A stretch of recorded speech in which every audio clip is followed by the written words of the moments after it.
নবী করিম সাল্লাল্লাহু আলাইহি ওয়াসাল্লাম বলেছেন, আমার উম্মতের এমন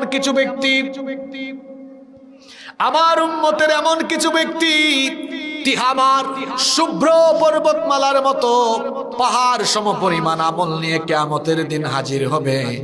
কথা কি বুঝতেছেন? কিসের সমান আমল? আরো জোরে বলেন।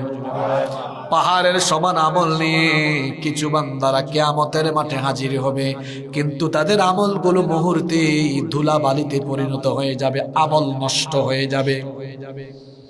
সাহাবায়ে কেরাম জিজ্ঞেস করলেন, নবী গো, ওই দুর্ভাগা ব্যক্তিগুলো কারা যারা পাহাড় সমপরিমাণ আমল নিয়ে হাজির হওয়ার পরেও সব আমল ধুলা বালুতে পরিণত হয়ে যাবে? নবীজি বললেন, সে হলো ওই ব্যক্তি যে ব্যক্তি আমলও করে সবই ঠিক আছে, যখন একা থাকে, নীরবে থাকে, একাকী নীরবে নিবৃতে হারাম কাজে লিপ্ত থাকে। তাহলে একাকী নীরবে নিবৃতে হারাম কাজে লিপ্ত থাকে যারা, কিয়ামতের দিন তাদের সকল আমল বরবাদ করে দিবেন কে? কি যুবক ভাইয়েরা, এই হাদিসটা কি মাথার উপরে দিয়া গেল না মাথার ভিতরে ঢুকলো? কি বুঝলেন তাইলে? একাকী নীরবে নিবৃতে ভয় করতে হবে কাকে?